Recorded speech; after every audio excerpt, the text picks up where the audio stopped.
situation. With these words, I conclude and support. Thank you very much. माननीय सदस्य श्री प्रशांत पडोले जी। अध्यक्ष महोदय, ये मेरा सौभाग्य है कि मैं त्रिभुवन सहकारी यूनिवर्सिटी बिल 2025 पे आपने बोलने का अवसर दिया, क्योंकि मेरे पिताजी स्वर्गीय यादवराव जी पडोले ने पूरा जीवन सहकार क्षेत्र को समर्पित किया है। मैं विदर्भ से आता हूं, जिसे सहकारिता का गढ़ कहा जाता है। आज से 50 वर्ष पूर्व मेरे पिताजी ने जब देखा कि धान उत्पादन भंडारा गोंदिया जिले के किसानों के पास कोई वैकल्पिक आमदनी का कोई जरिया नहीं है, तब उन्होंने दूध उत्पादन के माध्यम से सहकारिता आंदोलन की शुरुआत की।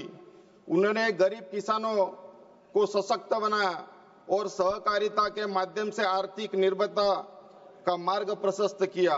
मुझे गर्व है कि मैं एक ऐसे परिवार से आता हूं जिसने सहकारिता को केवल एक आर्थिक मॉडल नहीं बल्कि एक सामाजिक आंदोलन के रूप में देखा है। लेकिन आज भंडारा गोंदिया दूध संघ बहुत ही खतरे में है, संकट में है। मैं सरकार से विनती करता हूं कि उनको वित्तीय सहायता दी जाए। यह आंदोलन अभाव और संघर्ष की पृष्ठभूमि में जन्मा है, जिसे वे लोग नहीं समझ सकते जो एसी के कमरे में बैठकर भव्य योजनाएं बनाते हैं।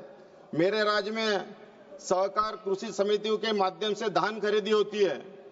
सरकार ने लंबे समय से धान गोदाम के भाड़ों का भुगतान नहीं किया है। धान फसल निकलने के 6-7 महीने के बाद समर्थन मूल्य पर धान खरीदी की शुरुआत की जाती है।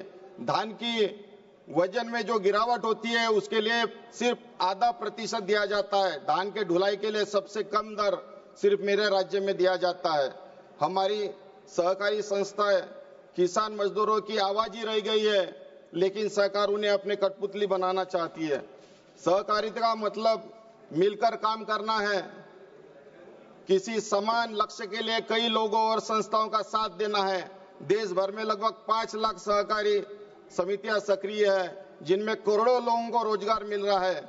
ये समितियां समाज जीवन के अनेक क्षेत्रों में काम कर रही है, लेकिन कृषि, उर्वरक, दूध उत्पादन और बैंकिंग क्षेत्रों में इसकी भागीदारी सर्वाधिक है। लेकिन देश में सहकारी आंदोलन में जब भी राजनीति की दखल हुई है, आंदोलन को नुकसान पहुंचाया है। यह विधेयक स्पष्ट रूप से भारत के संविधान के अनुच्छेद 91C का उल्लंघन करता है, जो सभी को संघ, यूनियन या सहकारी समितियां बनाने की गारंटी देता है। अनुच्छेद 19 इस सहकारी समिति की स्वायत्ता को भी संरक्षित करता है।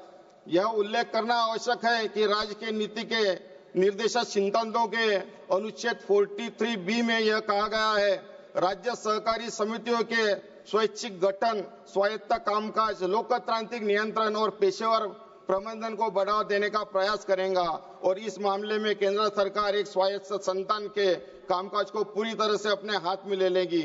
यह संविधान के प्राविधानों और राजनीति के निर्देशक सिद्धांतों के विपरीत है। ये वे धारा 5 उपधारा 4 के तहत यह स्पष्टीकरण देना चाहते हैं कि स्वायत्तता की रक्षा की जाएगी, जबकि इस विधेयक का हर एक प्रावधान इरमा की स्वायत्तता छीनने का एक प्रयास है। यह विधेयक सरकारी आंदोलन को कमजोर कर केंद्र के नियंत्रण में लेने की कोशिश है। महाराष्ट्र, गुजरात, केरल, कर्नाटक जैसे राज्यों में सफल सहकारी मॉडल है, फिर उन्हें केंद्र में नियंत्रण में लाने की क्या जरूरत है।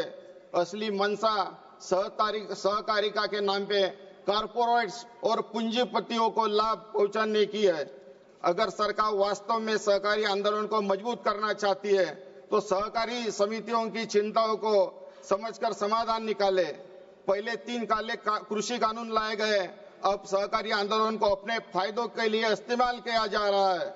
सरकार को स्पष्ट करना चाहिए कि यह विश्वविद्यालय किसानों और सहकारी संस्थाओं के हित में काम करेगा, न कि कारपोरेट एजेंडों को आगे बढ़ाने के लिए। स्थानीय सहकारी आंदोलन को आत्मनिर्भर बनाना यही एक सही रास्ता है। दावों में चमक है, हकीकत में धुंधली छाई है। विकास के नाम पर फिर वही सियासी लड़ाई है। जो कल दरिया था अब रेत बन गया। सरकार और कोऑपरेटिव की भूख ने सब खो दिया। मैं इस विधेयक को विरोध कर दर्शाते हुए अपनी बात समाप्त करता हूं। धन्यवाद। जय हिंद।